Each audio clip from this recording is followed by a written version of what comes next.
Astaghfirullah. Assalamualaikum warahmatullahi wabarakatuh. Alhamdulillah wassalatu wassalamu ala rasulillah wa ala alihi wa sahbihi wa mawalah wa la hawla wa la quwata illa billahi wa ba'du. Alhamdulillah, di malam hari ini kembali kita bisa duduk untuk berthalabul ilmi, dan kita masih meneruskan tentang qasasul anbiya, kisah-kisah para nabi dan rasul di dalam Al-Quranul Karim. Dan malam ini kita akan membahas Nabi Allah Yunus alaihi salatu wassalam. Bagaimana kisahnya Nabi Yunus alaihi salatu wassalam, di mana satu-satunya nabi yang seluruh kaumnya beriman, tidak ada yang kufur. Itulah kaumnya Nabi Yunus alaihi salatu wassalam. Padahal kalau umat-umat Nabi itu mesti ada yang beriman, ada yang kufur. Entah satu dua yang kufur mesti ada. Tapi kaumnya Yunus ini semua beriman. Tentu mengimankan hampir 100.000 lebih jiwa itu bukan perkara mudah. Tentu Nabi Yunus alaihi salatu wassalam penuh perjuangan untuk mendakwahkan dakwah tauhid kepada mereka, sehingga diakhiri dengan hidayah Allah subhanahu wa ta'ala masuk ke dada-dada seluruh kaum Nainawa, kaumnya Yunus alaihi salatu wassalam. Nabi Yunus alaihi salatu wassalam disebutkan di dalam Al-Quran itu 6 kali, dan 2 kali disebutkan dengan sifatnya. Pertama disebut dengan Dhunnun, dan yang kedua disebut Sahibul Hud. Nun itu artinya ikan, Hud juga artinya ikan. Adapun nasab beliau, Nabi SAW menyebut dengan sebutan Yunus ibn Matta, dan menjadi khilaf para ulama siapa Matta ini. Ada yang mengatakan Matta itu artinya ibunya.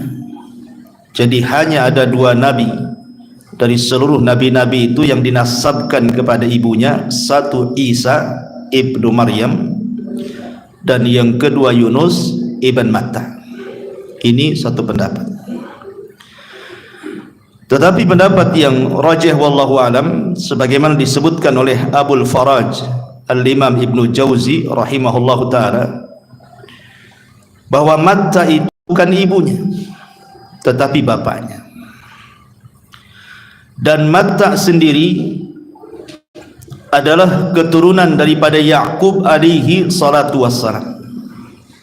Berarti Yunus ini adalah nabi dari nabi-nabi Bani Israel. Tapi ada juga yang mengatakan bahwa Yunus ini turunan daripada Binyamin. Binyamin ini saudara daripada Nabi Yusuf yang sekandung. Maka turunannya sampai kepada Nabi Allah Yunus ibn Matta alaihi salam. Adapun tempat diutusnya, Nabi Yunus alaihi salatu wassalam diutus ke sebuah kota namanya Mosul. Kalau sekarang disebut Mosul, bahasa Arabnya disebut Musil. Di situ ada daerah namanya Nainawa. Sekarang menjadi ke gubernuran Nainawa di Irak sana, sebelah timur. Dan tempatnya masih ada. Ada yang mengatakan bahwa ketika itu raja yang berkuasa namanya Yerobeam ibn Yoas, itu menurut ahli kitab, tapi Quran tidak menyebutkan, hanya dikirim kepada Nainawa begitu saja dalam hadis Nabi SAW. Kalau kita memperdalam kisah Nabi Yunus ini memang luar biasa, nanti banyak syarat pelajaran yang kita akan petik dan cukup panjang kisahnya karena disebutkan hampir di 6 ayat dalam Quran. Saya akan sebutkan 4 hadis, kemudian beberapa ayat dalam Al-Quran yang berkaitan dengan kisahnya Nabi Yunus. Hadis yang pertama, hadis ini dikeluarkan oleh Imam Bukhari dan Muslim dari Abdullah ibn Abbas radhiyallahu anhuma.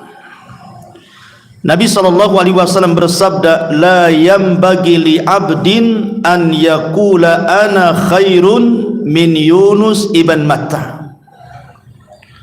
Tidak boleh bagi seorang hamba mengatakan bahwa aku lebih baik dibandingkan Yunus ibn Matta.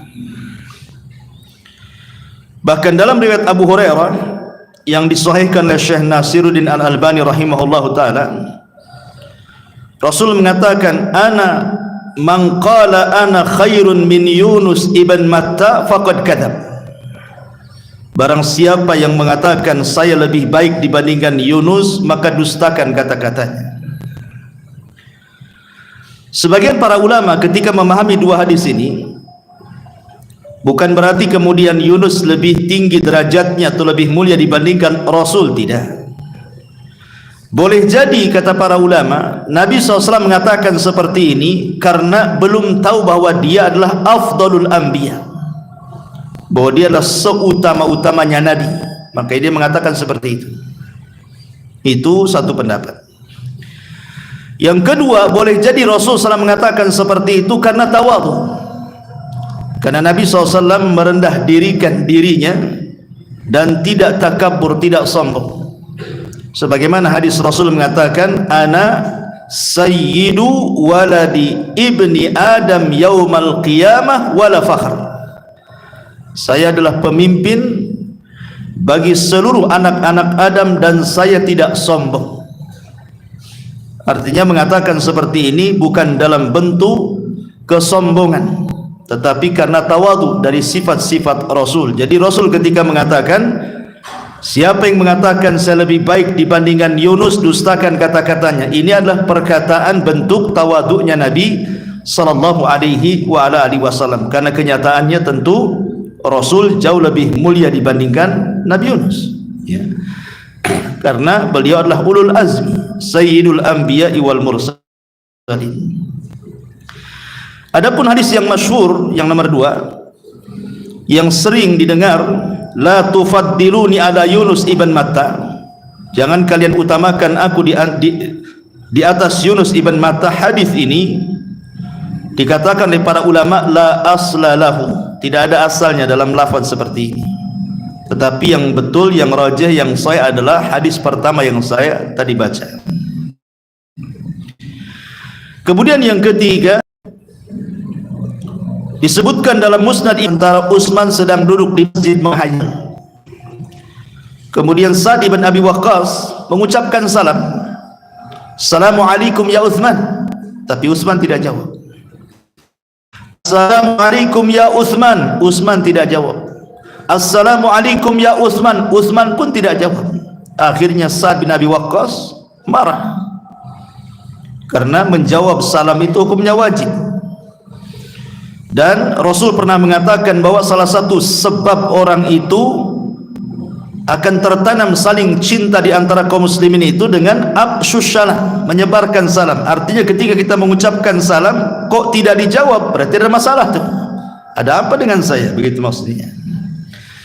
Makanya kemudian Sa'd bin Abi Waqqas akhirnya melapor kepada Umar ibn al-Khattab radhiyallahu anhu bahwa dia tadi ketemu Utsman mengucapkan salam tak mau jawab.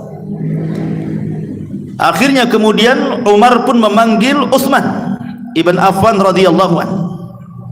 Kemudian Umar pun meninterogasi Utsman dan mengatakan, "Ya Utsman, tadi saudaramu Sa'ad bin Abi Waqqas mengucapkan salam, kenapa kau tak jawab?" Maka Utsman ibn Affan radhiyallahu anhu mengatakan, "Saya tidak tahu. Bahkan saya tidak dengar. Kalau saya tahu dan dengar, tidak mungkin saya tidak menjawab salam." Akhirnya kemudian kata Sa'ad bin Abi Waqqas, bahkan aku sudah mengucapkan salam tapi kau tak jawab." Utsman membantah lagi, "Aku tidak dengar." Akhirnya kemudian Umar bin Khattab radhiyallahu anhu bertanya, Affan radhiyallahu anhu, dia mengatakan, "Boleh jadi tadi aku sedang duduk di Masjid Nabawi itu terpikir sebuah hadis Nabi. Jadi dulu aku pernah bersama Nabi sallallahu alaihi wasallam, ketika itu Nabi sallallahu alaihi wasallam mengatakan sesuatu. Kata Nabi sallallahu alaihi wasallam, da'watun nabi, ada doa seorang nabi yang kalau dibaca dalam setiap doa kita pasti mustajab." Sebelum Nabi SAW menyebutkan doa itu, tiba-tiba datang Arab Badui menyibukkan Rasul, sehingga Rasul lupa menyampaikan terusan hadis itu, kemudian pulang. Dan aku tidak tahu lafadznya seperti apa. Kata Umar bin Khattab radhiyallahu anhu, "Aku juga sama, aku ada di situ, aku pun tak tahu," katanya. Tiba-tiba Sa'ad bin Abi Waqqas mengatakan, "Na'am, aku tahu," katanya. Karena peristiwa itu ketika Rasul sallallahu alaihi wasallam tiba-tiba setelah ngobrol dengan Arab Badui itu langsung pulang, aku ikuti di belakangnya. Dan aku malu untuk memanggil Nabi sallallahu alaihi wasallam karena sudah dekat dengan pintu rumahnya, maka aku hentakkan kakiku ke tanah supaya ada suara. Maka rupanya Rasul paham, dia melihat rupanya ada Sa'ad bin Abi Waqqas. Maka Nabi sallallahu alaihi wasallam mengatakan, "Ada apa ya Aba Ishaq?" Maksudnya kunyah Sa'ad bin Abi Waqqas. Kemudian dia menceritakan, "Tadi engkau mengatakan da'watun nabi, ada doa seorang nabi yang kalau dibaca dalam doa-doa kita mustajab. Maksudmu apa wahai Rasul?" Maka Nabi sallallahu alaihi wasallam kemudian mengatakan, "Da'watu dhinnuni idh huwa fi batnil huti la ilaha illa anta subhanak inni kuntu minadh dhalimin fa innahu lam yada' biha muslimun rabbahu fi syai'in qad illa istajaba lahu." Kata Rasul, "Oh iya, maksud saya adalah doanya Nabi Yunus alaihi salatu wassalam ketika di perut ikan. La ilahalkan doa ini ketika berdoa kepada Rabbnya untuk meminta sesuatu, pasti Allah kabulkan," kata Nabi.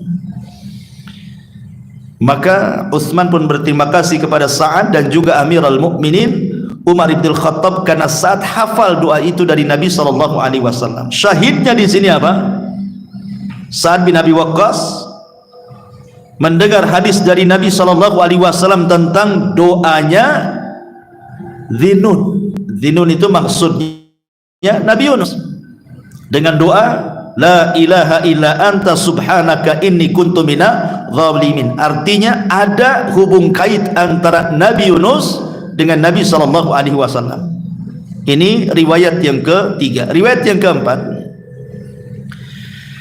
dikisahkan oleh Al-Imam Ibnu Hisham di dalam sirahnya. Sirah Ibnu Hisham, pakar sejarah. Jadi ketika Nabi sallallahu alaihi wasallam tidak bisa lagi berdakwah di Mekah, karena ketika itu Abu Talib sudah meninggal, Khadijah pun juga sudah meninggal, dan tahun meninggal keduanya disebut Amul Hazni, tahun kesedihan. Maka Rasul pun kemudian berusaha berdakwah di tempat lain. Berangkatlah Rasul ke Taif. Rupanya di Taif pun kurang lebih sambutan penduduk Taif juga kurang lebih dengan penduduk Mekah. Mereka pun kasar kepada Rasul. Anak-anak justru menanam duri, perempuan mencaci maki, laki-laki melempar batu, dan begitu seterusnya. Sampai Rasul harus lari 1 mil bersama Zaid ibn Harithah, sebuah kebun kurma. Kebun kurma ini yang punya adalah Utsbah dan Syaibah. Rasul istirahat di kebun kurma itu.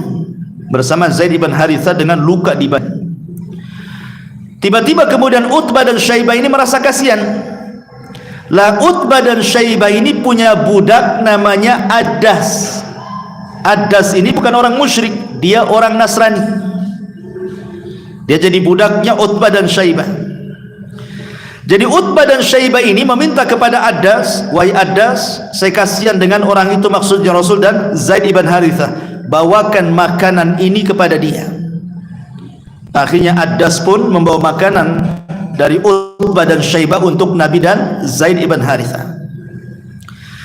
Ketika Nabi SAW memakan makanan itu, tiba-tiba Nabi SAW mengatakan Bismillah, menyebut nama Allah. Kemudian juga mengucapkan salam juga kepada Addas. Addas ini heran, karena setahu dia di Mekah itu tidak ada orang yang membahasakan seperti itu. Semua penyembah berhala, sementara dia kan Nasrani. Sehingga kemudian Addas ini bertanya, bagaimana engkau bisa mengucapkan kalimat itu kepada Rasulullah? Tapi Rasulullah SAW balik tanya kepada Addas, siapa namamu dan dari mana asalmu? Maka Addas mengatakan, saya Addas dan saya dari Nainawa, dari Irak. Ketika Nabi SAW mendengar bahwa Addas itu dari Nainawa, dari Irak, maka Nabi mengatakan, bukankah Nainawa itu adalah tempat akhi saudaraku? Kemudian Rasul mengatakan, dialah tempat saudaraku Yunus ibn Matta. Kagetlah Addas ini, karena Addas ini orang Nasrani. Kisah tentang Yunus itu masyhur di Nainawa sana. Kenapa orang ini tahu kisahnya? Kemudian Rasul menceritakan tentang Nabi Allah Yunus alaihi salatu wassalam di hadapan Addas. Makin takjub lagi Addas. Kemudian Addas mengatakan, kok kamu tahu kisah itu wahai Tuan? Maka Rasul mengatakan, ya, karena saya Nabi dan Yunus ibn Matta saudaraku juga Nabi. Tiba-tiba Addas kemudian memeluk Rasul, mencium kening dan hampir mencium kaki Nabi SAW. Utbah dan Syaibah dari kejauhan khawatir, kok bisa baru ketemu kok kepengaruh gitu ya. Jadi panggillah kemudian Addas ini, kemari.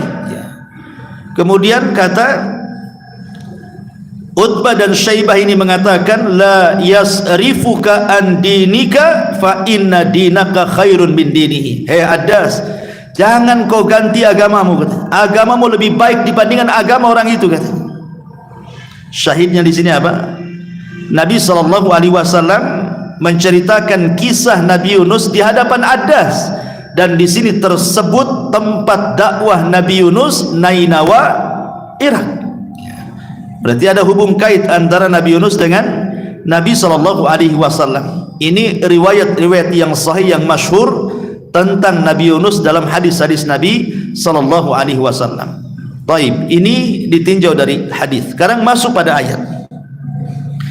Ma'asyiral muslimin yang dimuliakan Allah Azza wa Jalla. Allah Subhanahu wa taala menyebutkan kisah Nabi Yunus ini di beberapa surat dalam Al-Qur'an, di antaranya An-Nisa ayat 163, kemudian Al-Anbiya ayat 87-88, kemudian As-Saffat ayat 139 dan 148, dari 139 dan 148, kemudian surah Yunus sendiri ayat 98, kemudian Al-Qalam ayat 48 sampai 50, dan yang terakhir surah Al-An'am ayat 84 sampai 86. Inilah 6 surat yang mengkisahkan tentang kisah Nabi Yunus alaihi salatu wassalam. Pertama surah An-Nisa ayat 163. Allah Subhanahu wa taala mengatakan, inna auhayna ilaika kama auhayna ila Nuhin wan nabiyina min ba'di wa auhayna ila Ibrahim wa Ismail wa Ishaq wa Yaqub wal asbat wa Isa wa Ayyub wa Yunus wa Harun wa Sulaimana wa ataina Dawuda zabura. Sungguh kami telah mewahyukan kepada wahai Muhammad sebagaimana kami telah mewahyukan kepada Nuh dan nabi-nabi setelahnya, dan kami telah mewahyukan pula kepada Ibrahim, Ismail, Ishak, Yaqub dan seluruh cucu-cucunya, Isa, Ayub, Yunus, Harun, Sulaiman, dan kami telah memberikan kepada Daud satu kitab Zabur. Perhatikan dalam surah An-Nisa 163 ini, Nabi Yunus alaihi salatu wasalam disebut satu nafas dengan nabi-nabi Bani Israel. Dan saya sudah katakan di mukaddimah, dari sini kita tahu bahwa Nabi Yunus itu satu di antara nabi-nabi Bani Israel. Ini syahid daripada An-Nisa 163. Kemudian juga disebutkan di dalam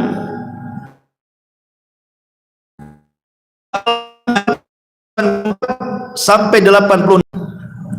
Wa wahabna lahu Ishaq wa Yaquba kullan hadaina wa Nuhan hadaina min qablu wa min dzurriyyatihi Dawud wa Sulaiman wa Ayyub wa Yusuf wa Musa wa Harun wa kadzalika nazil muhsinin wa Zakaria wa Yahya wa Isa wa Ilyasa kullun minas salihin wa Ismaila wal Yasa'a wa Yunusa wa Lutan wa kullan faddalna 'alal alamin.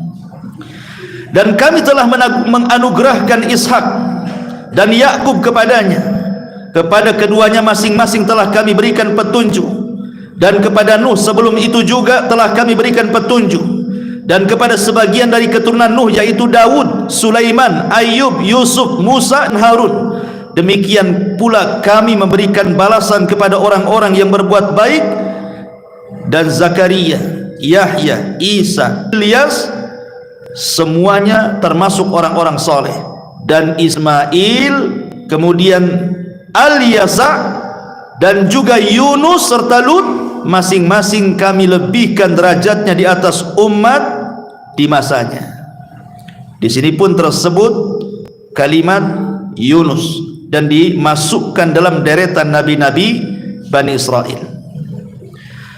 Baik, adapun kisah yang lengkap, langsung kita masuk kepada kisah yang lengkap, adalah disebutkan di dua surat dalam Al-Quran. Pertama surah As-Saffat, dan yang kedua surah Al-Anbiya.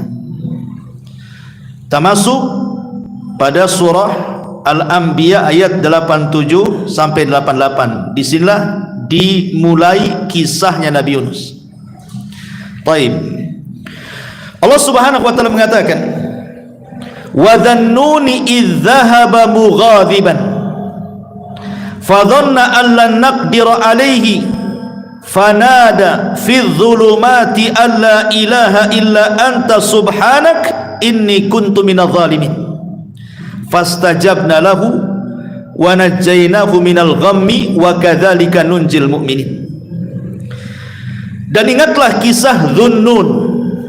Dhunnun maksudnya pemilik ikan.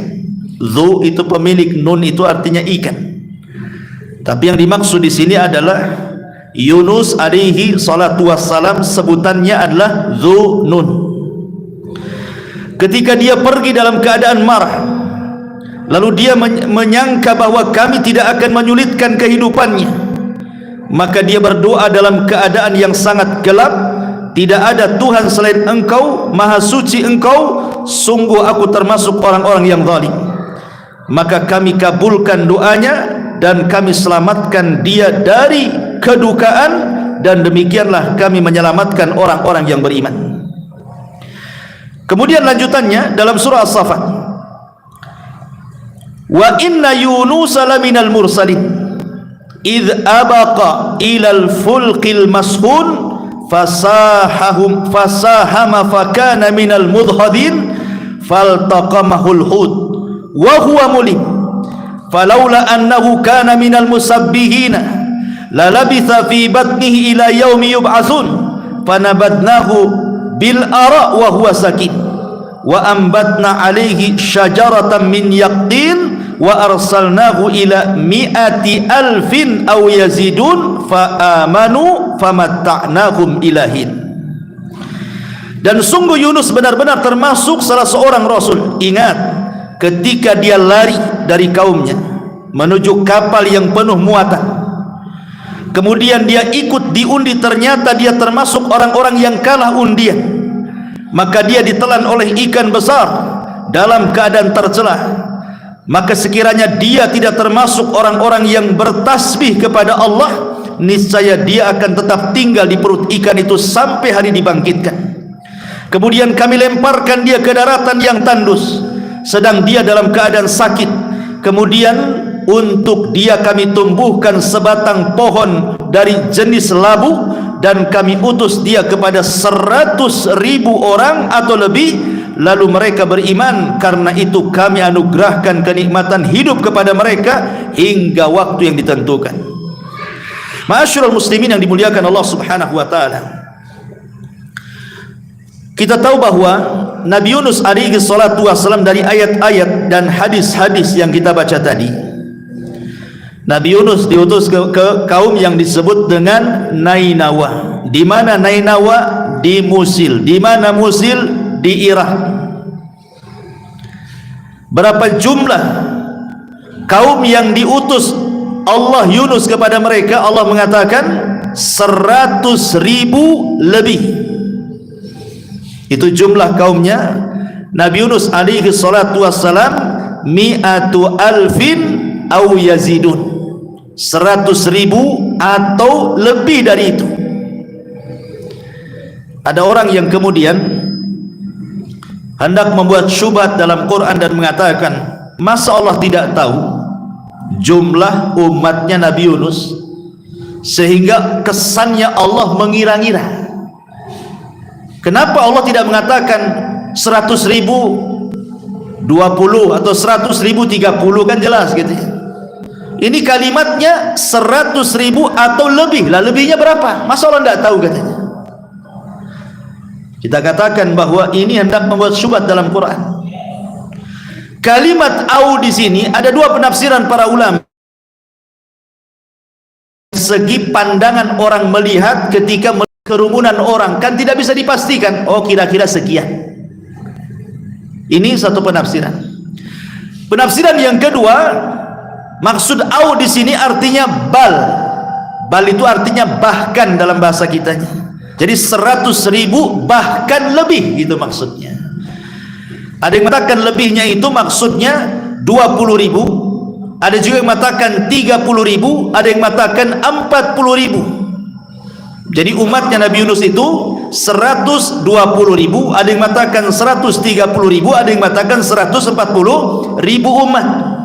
Lah Yunus diutus kepada umat sebanyak itu. Tidak ada nabi sebelum Nabi SAW yang diutus kepada umat sebanyak umatnya Yunus alaihi salatu wassalam. Tetapi semua para nabi diutus kepada kaumnya itu dalam rangka berdakwah tauhid, mesti ada yang mengingkari.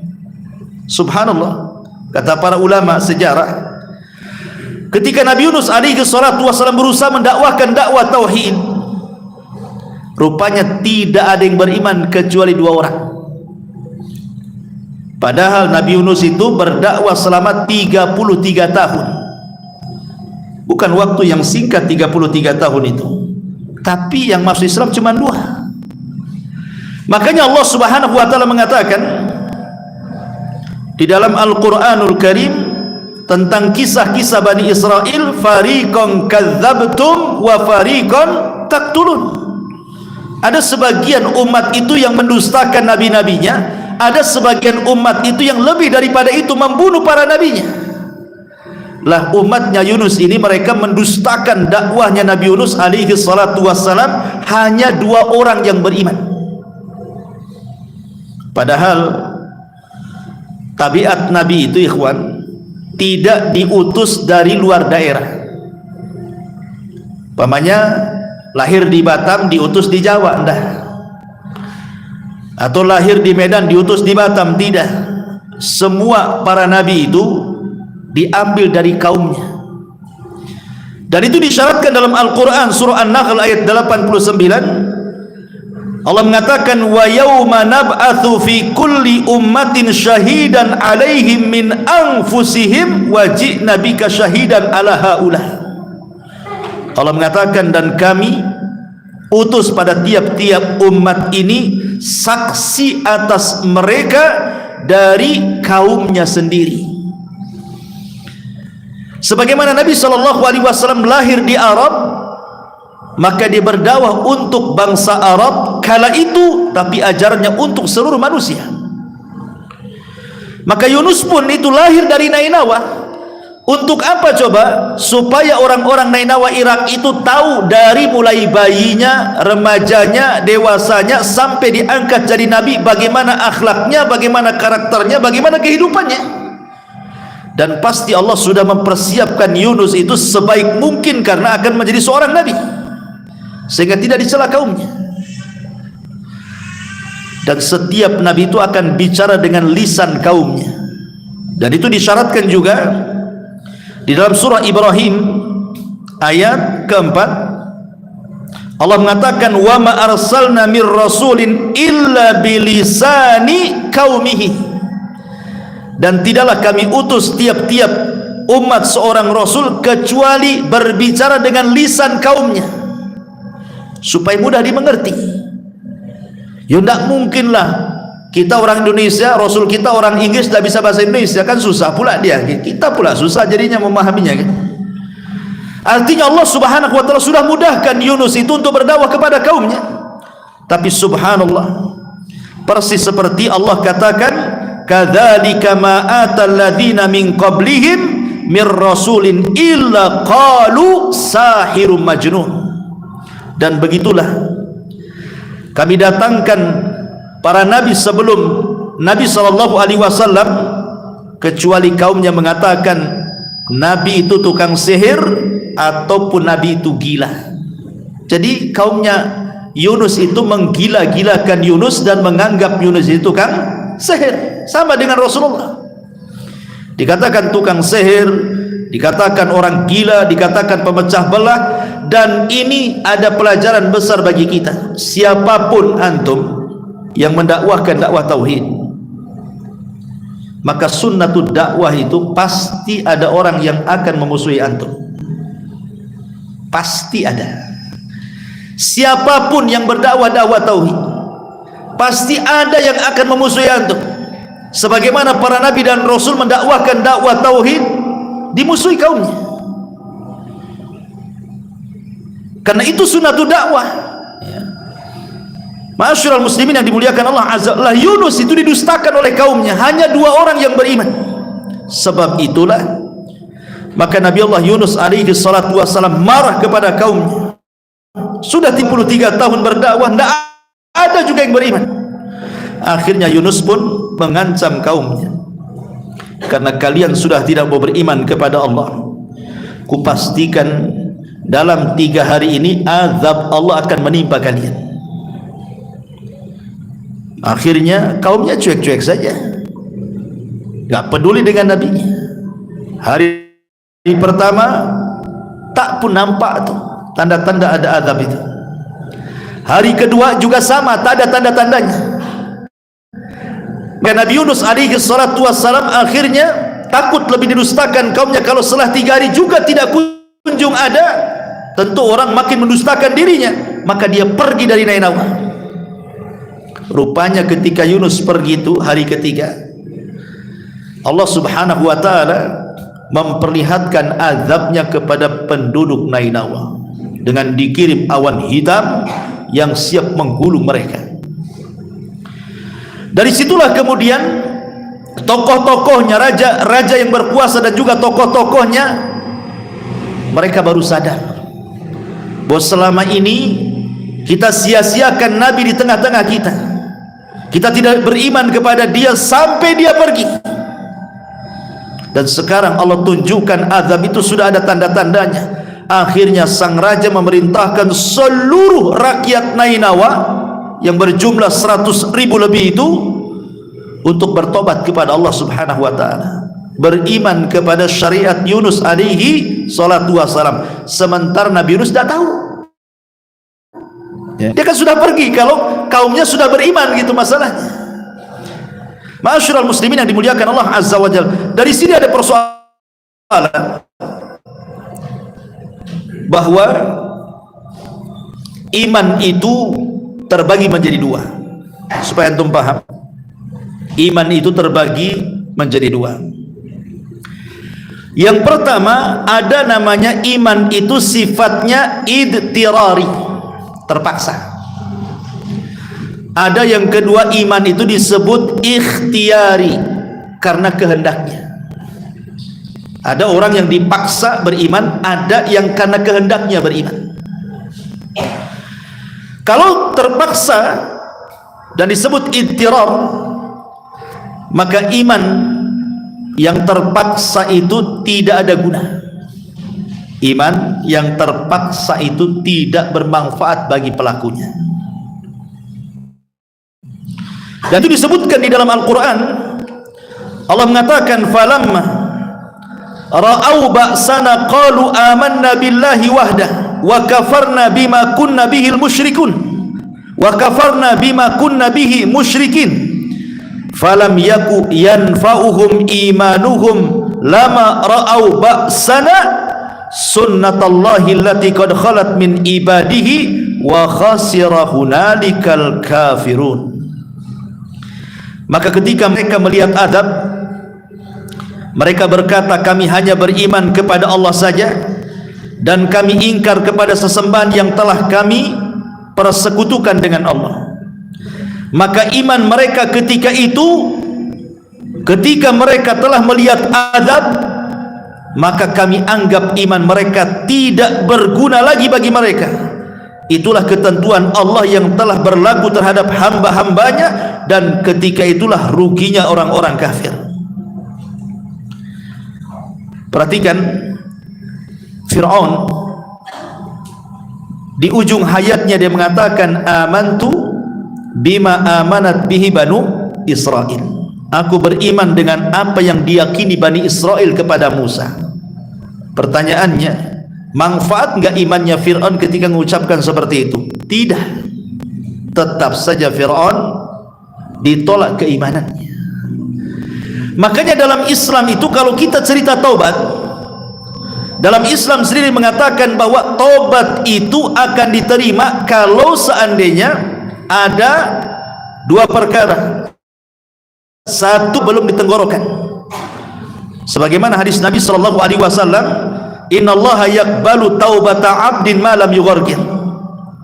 Dalam hadis yang disahihkan oleh Syekh Al-Bahimahullah ta'ala, Allah masih menerima tobatnya hamba selama nyawa belum di kerongkongan.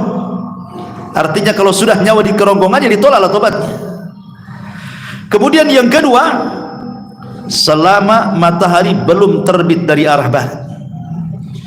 Dan itu difirmankan dalam surah Al-An'am ayat 158, di mana Allah mengatakan, la yanfa'u nafsan imanuha lam takun amanat min qablu au kasabat fi imaniha khairah. Allah mengatakan, iman seseorang tidak akan manfaat kalau sebelumnya dia belum beriman, atau setelahnya dia beriman belum beramal saleh. Maka tidak ada gunanya kalau seandainya matahari itu sudah terbit dari arah barat. Lah dari sini ma'asyiral muslimin, ketika Fir'aun mengatakan saya beriman, tetap saja ditolak keimanannya. Kenapa? Karena dia ngomong itu terpaksa, karena sudah digulung oleh ombak. Sekarang pertanyaannya, kenapa kaum Nainawa diterima imannya? Sehingga ketika kemudian mereka bertobat semuanya, padahal adab sudah di atas kepala mereka. Lalu apa bedanya dengan Fir'aun? Tetapi Fir'aun tidak diselamatkan, tetap ditenggelamkan. Kalau kaum Nainawa ini disingkap azabnya, dihilangkan azabnya, kemudian mereka beriman semuanya, bertobat semuanya. Kata para ulama, karena imannya Fir'aun itu idtirari, terpaksa, karena sudah digulung azab, terpaksalah dia beriman. Kalau kaumnya Yunus itu ikhtiari, karena keinginan mereka, mereka nyesal. Bukti penyesalan mereka adalah ketika Nabi Yunus pergi, kemudian azab Allah sudah di atas kepala mereka. Mereka keluar semuanya seperti orang yang hendak istisqa. Keluar semuanya, anak-anak, laki-laki, perempuan, bawa binatang lagi.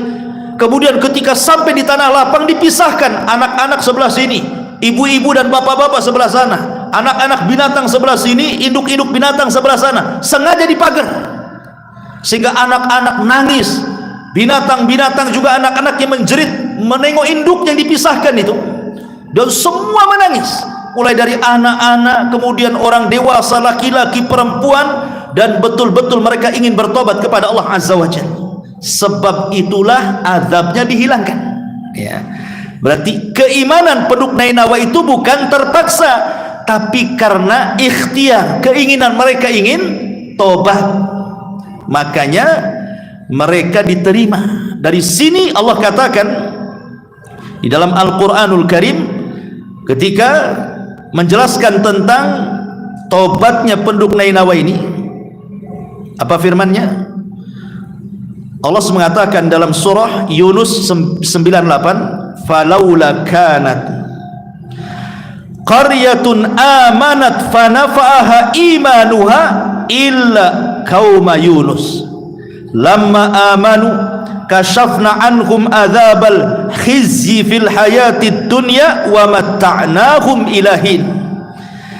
Maka mengapa tidak ada penduduk satu negeri pun yang beriman lalu imannya itu bermanfaat kepada mereka selain kaumnya Yunus? Ketika mereka kaum Yunus itu beriman, kami hilangkan dari mereka azab yang menghinakan dalam kehidupan dunia, dan kami beri kesenangan kepada mereka sampai waktu yang ditentukan. Akhirnya semua kaum Nainawa yang 100.000 lebihnya bisa 20.000, 30.000, 40.000, semua beriman.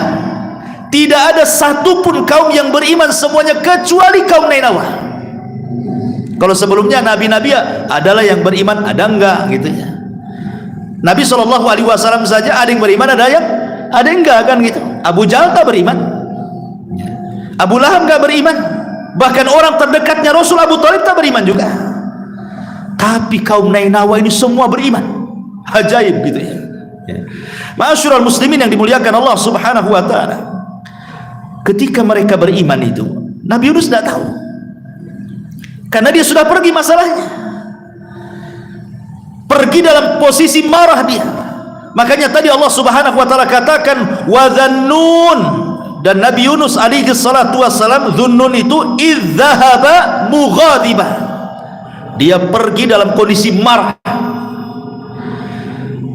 Ma'asyiral muslimin yang dimuliakan Allah Azza wa Jalla, marah itu kadang-kadang perlu.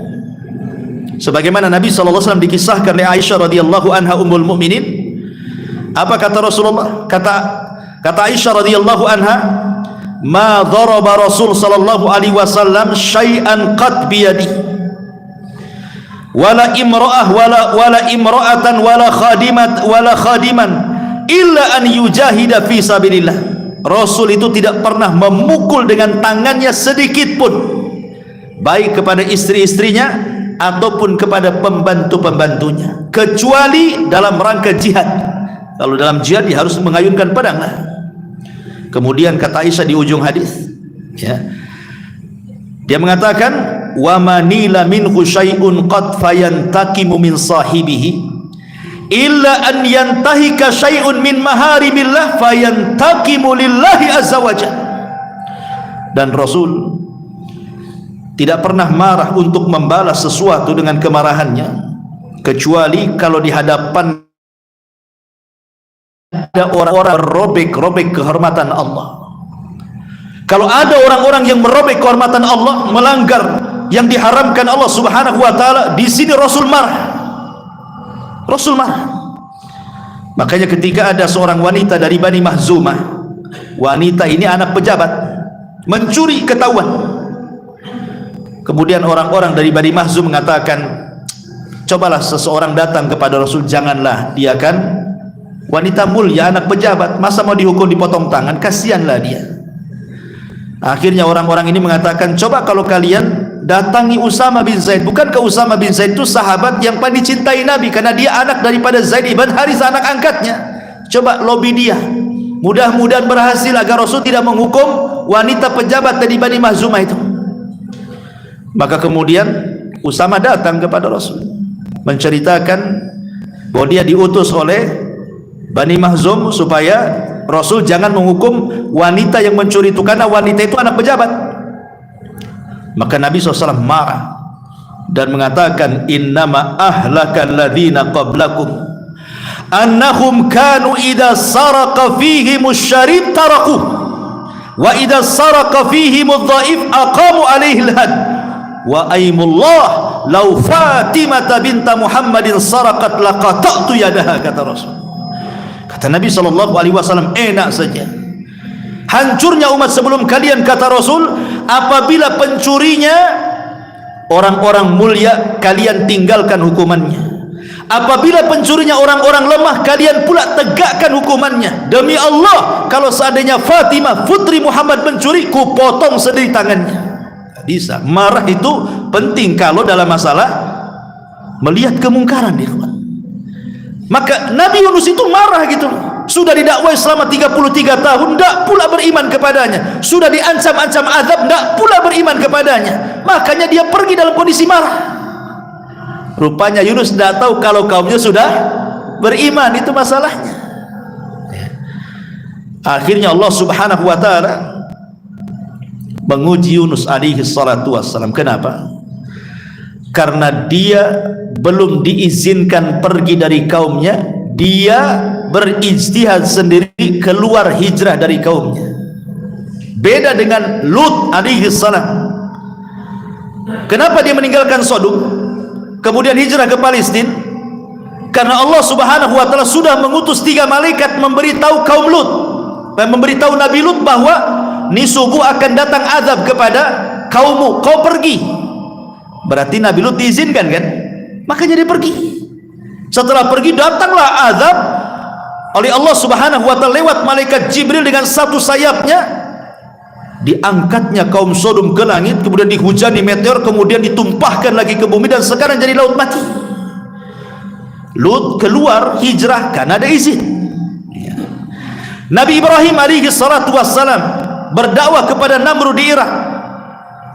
Dia tidak bisa lagi mendakwai mereka, dan Allah sudah izinkan untuk hijrah. Maka Ibrahim hijrah ke Syam, ke Palestina, kemudian ke Mesir, sampai ke Jazirah Arab. Termasuk Nabi Musa, dia hijrah karena dia tidak bisa lagi untuk mendakwahi orang-orang Mesir di bawah kekuasaan Fir'aun dan membahayakan Bani Israel. Perintahkan Musa untuk hijrah dari Mesir ke mana? Ke Palestina. Jadi nabi-nabi ini diizinkan hijrah, makanya tidak diuji oleh Allah. Termasuk Nabi kita Muhammad SAW hijrah dari Mekah ke Madinah karena memang tidak bisa lagi berdakwah di Mekah. Makanya ketika dia mendatangi Abu Bakar Siddiq radhiyallahu anhu dan mengatakan, qad adina li bil hijrah ya Abu Bakrin. Abu Bakar, Allah sudah izinkan aku hijrah.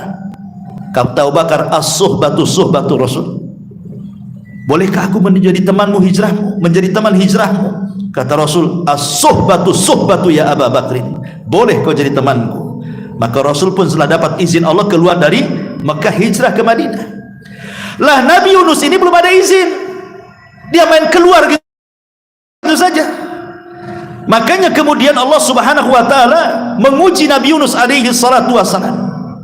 Akhirnya Nabi Yunus alaihi salatu wassalam pun diuji dengan ujian yang cukup berat oleh Allah Subhanahu wa ta'ala ketika dia meninggalkan kaumnya dan hendak menyeberang lautan.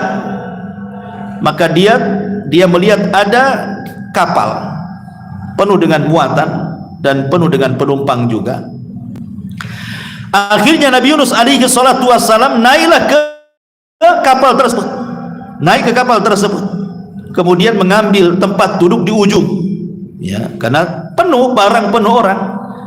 Ketika datang waktu sholat, Nabi Yunus sholat di situ, dan orang-orang memperhatikan, menunjukkan bahwa ini orang mulia, ibadah sendiri di atas kapal.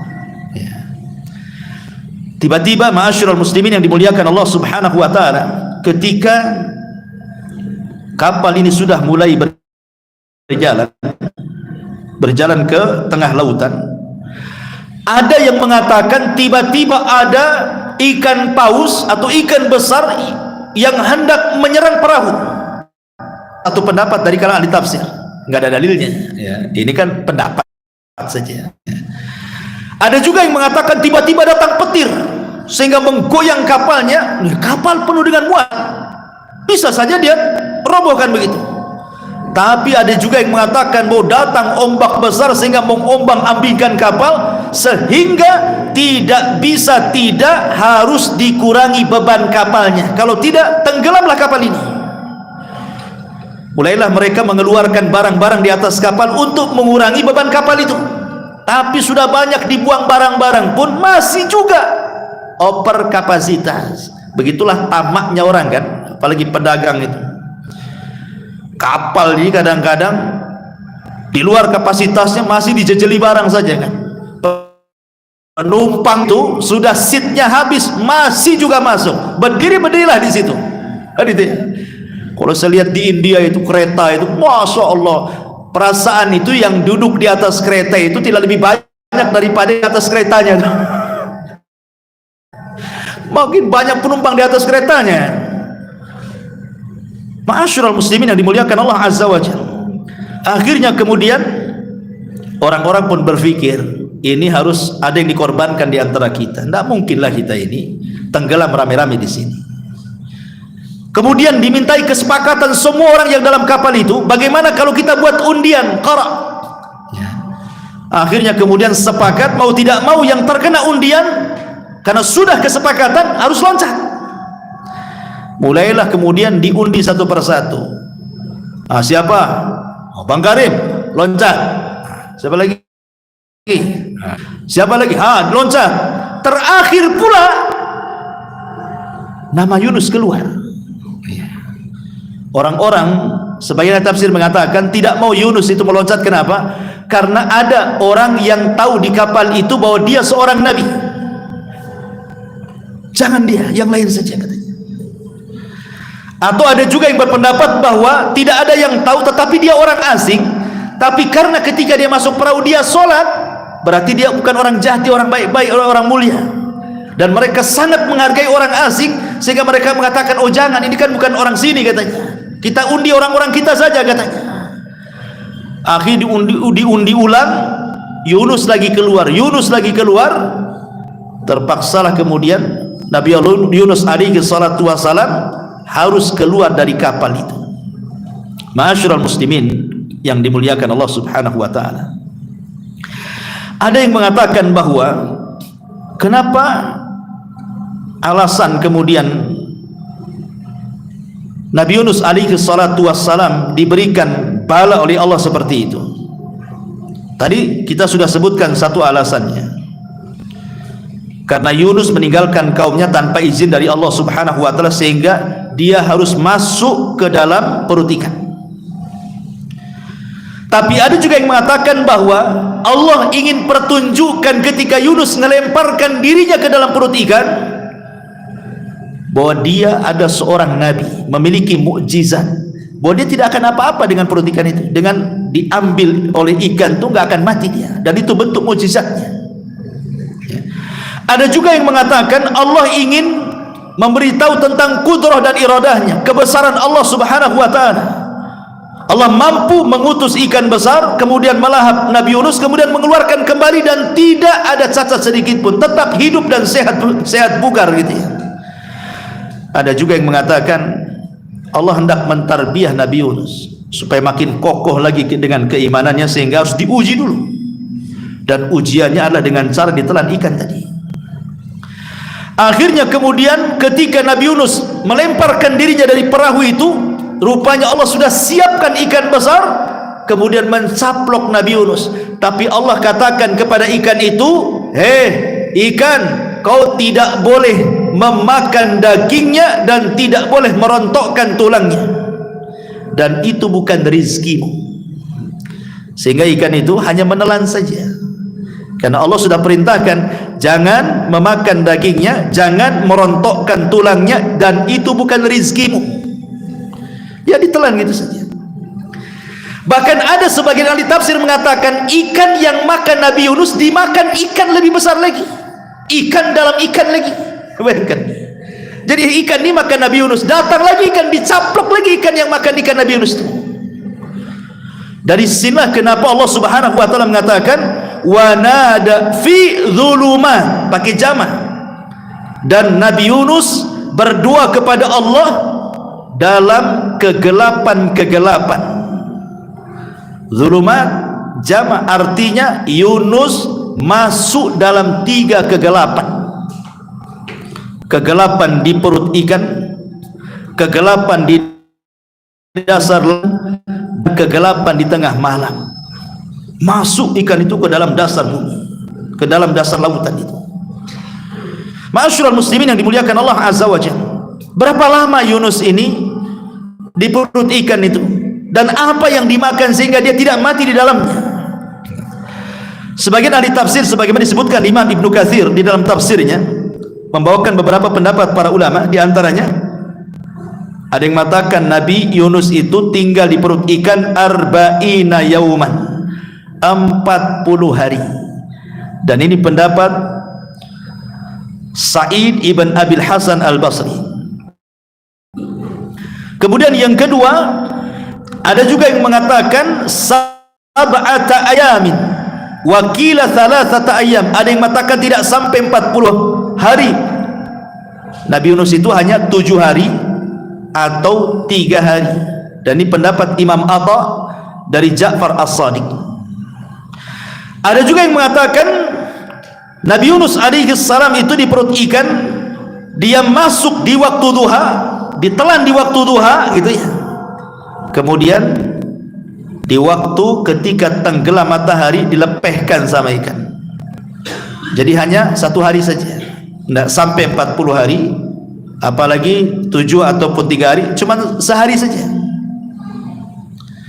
Wallahu alam, tidak ada dalil yang jelas masalah ini, kan ijtihad. Tetapi yang masyhur dari kalangan para ulama hanya 2 pendapat. Dimakan di waktu duha, dilepehkan di sore hari, dan juga pendapat yang mengatakan 3 hari di perut ikan. Itu yang masyhur ya, di perut ikan itu 3 hari.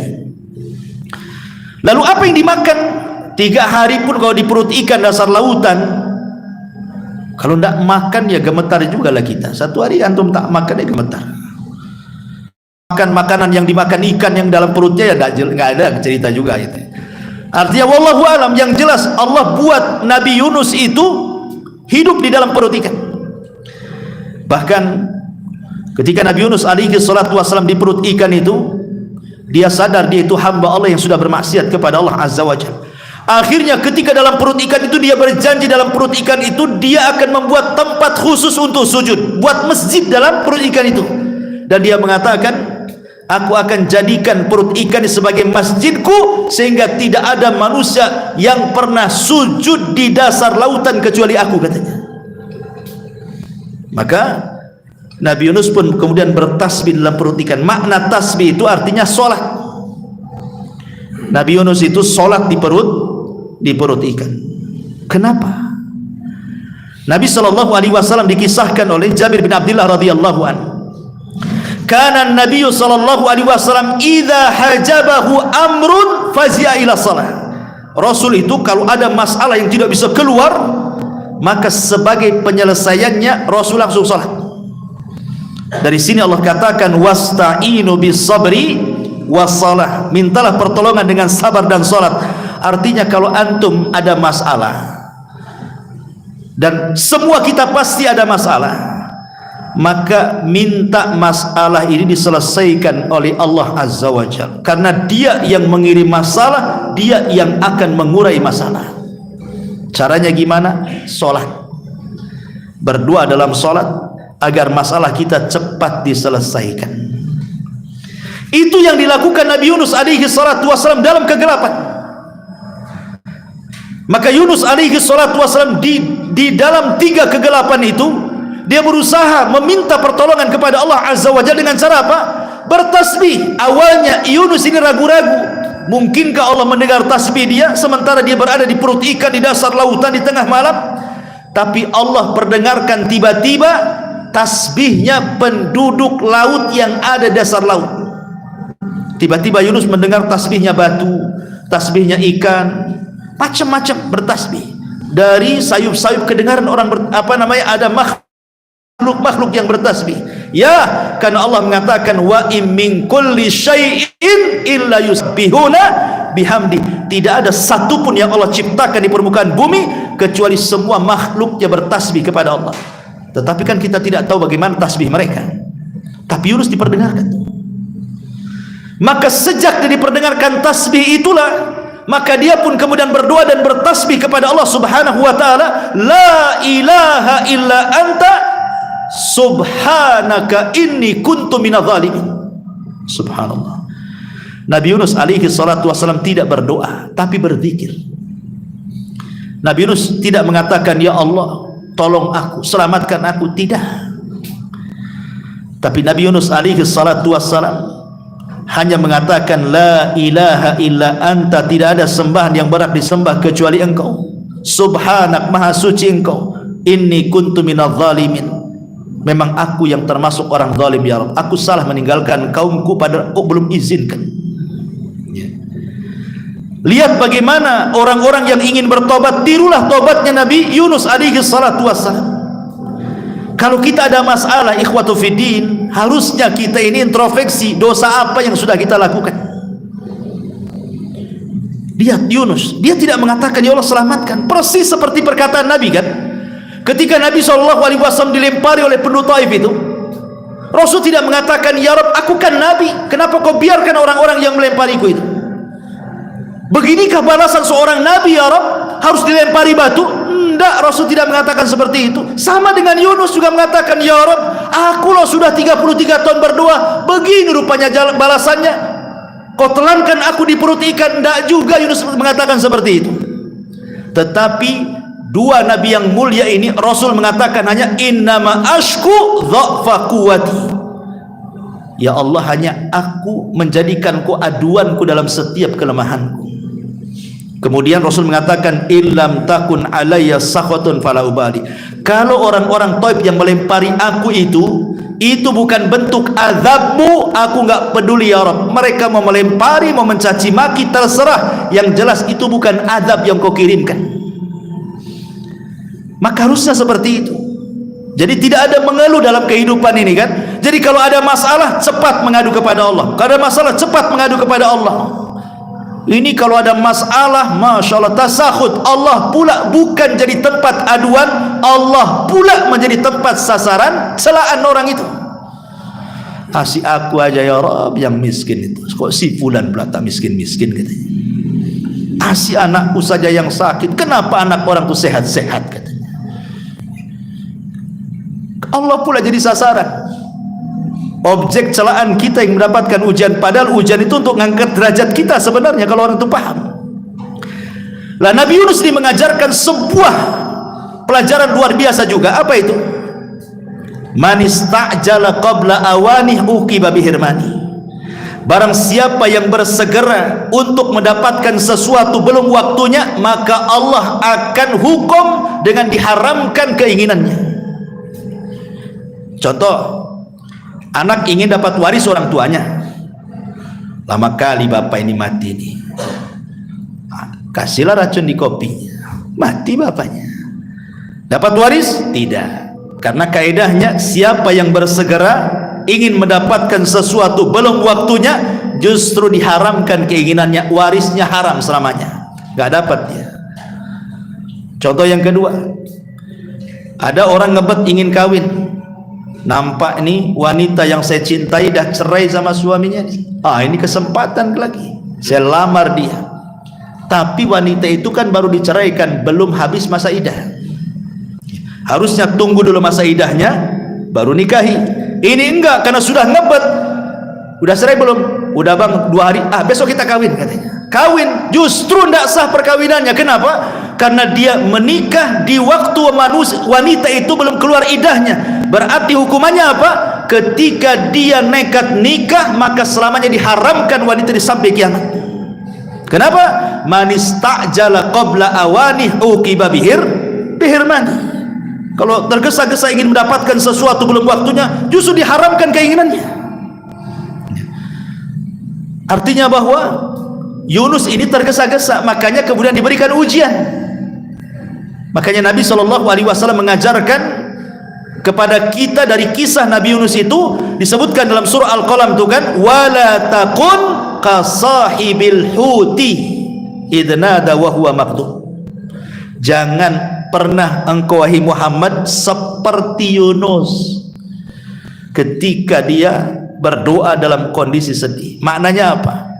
Nabi Yunus belum hijrah, tiba-tiba hijrah sendiri. Jangan seperti Yunus. Kamu ada waktu hijrahnya nanti. Jangan tergesa-gesa, gitu maksudnya. Jadi sesuatu itu pun al-ajalatu minasyaitan, kata Rasul. Tergesa-gesa itu dari setan. Maka jangan tergesa-gesa, nanti datang juga waktunya.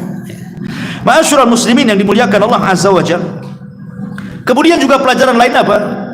Ini juga pelajaran yang luar biasa dari Yunus alaihi salatu wassalam ketika di perut ikan itu. Apa itu? Nabi Yunus alaihi salatu wassalam bertasbih di perut ikan. Yang tasbihnya itu terdengar sampai ke langit. Disebutkan dalam hadis dhaif, tapi hadisnya dhaif. Para malaikat di langit itu mendengar ada suara sayup-sayup dari dasar lautan. Sehingga satu malaikat dengan malaikat yang lain itu saling bicara. Kayaknya kita semua kenal lah suara itu. Itu suara siapa itu? Maka Allah mengatakan itu suara Yunus ibn Matta. Maka malaikat kasihan dengan Yunus, meminta syafaat kepada Allah agar Allah menolong Nabi Yunus ini. Makanya dengan syafaatnya para malaikat, akhirnya Allah tolong dan Allah selamatkan Nabi Yunus.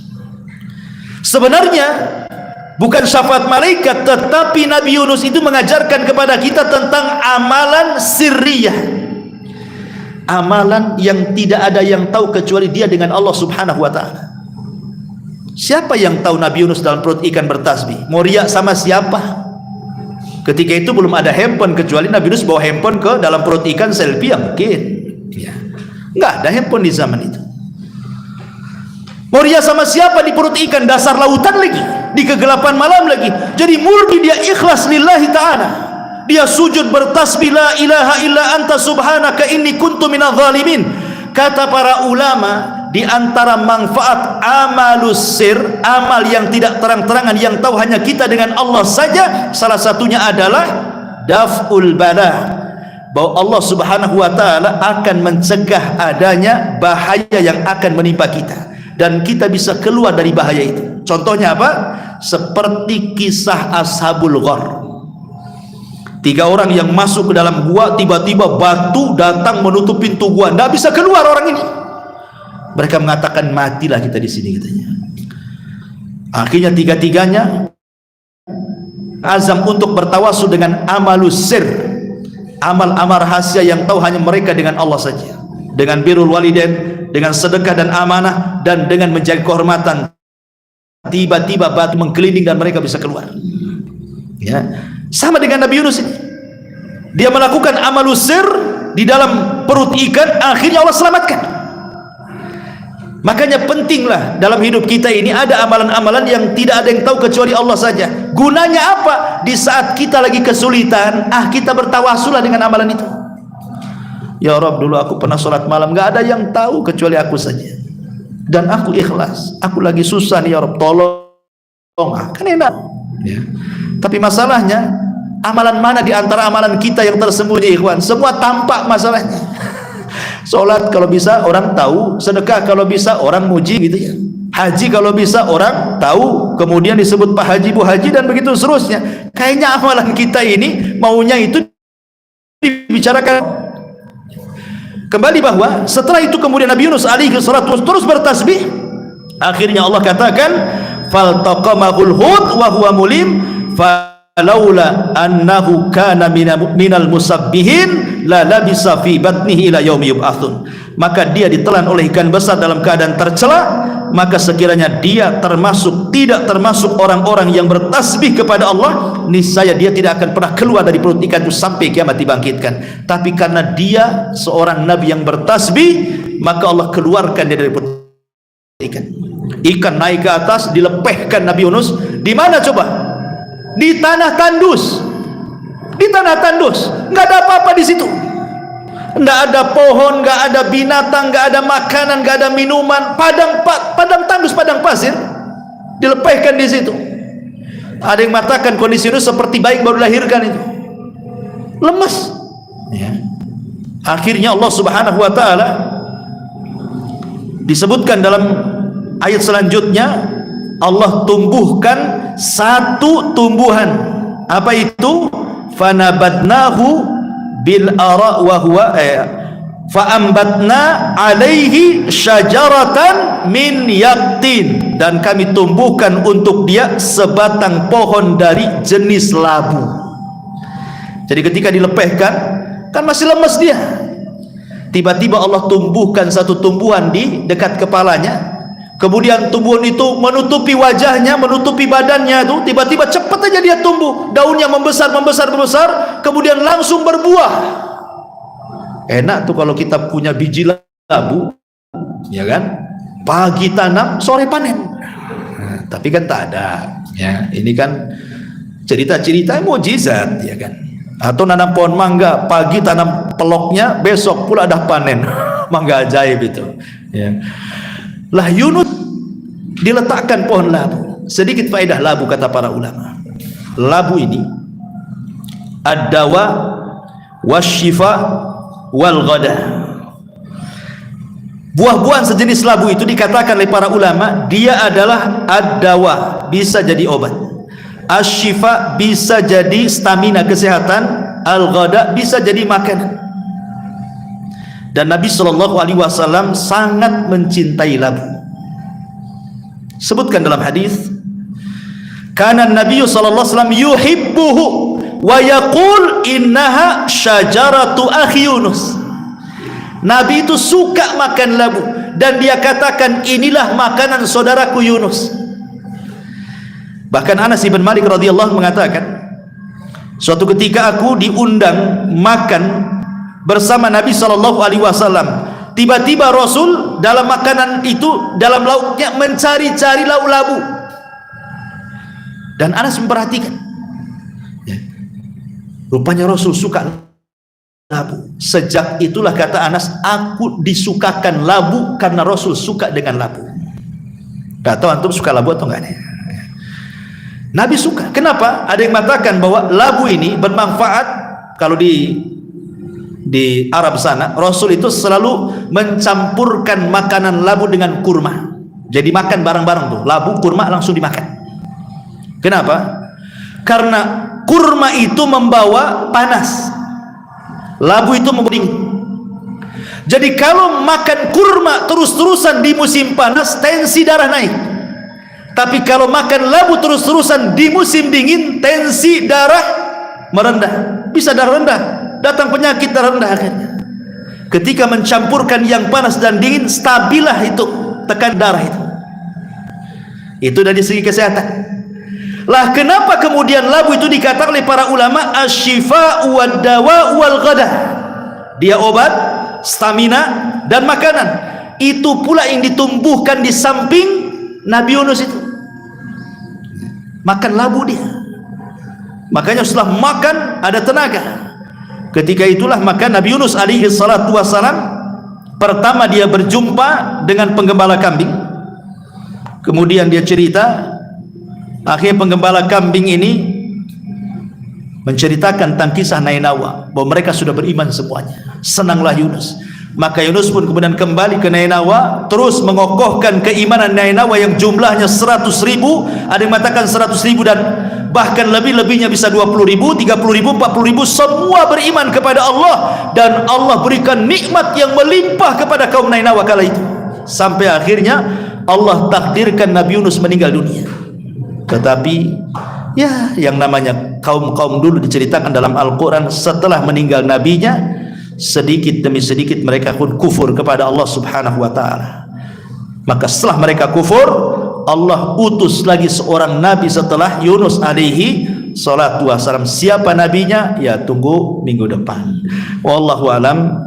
Ini yang bisa sampaikan tentang kisah Nabi Yunus alaihi salatu wassalam. Mudah-mudahan banyak pelajaran yang kita petik dari kisah ini. Subhanakallah bihamdika asyhadu an la ilaha illa anta astaghfiruka wa atubu ilaik. Allahu ta'ala alam. Assalamualaikum warahmatullahi wabarakatuh.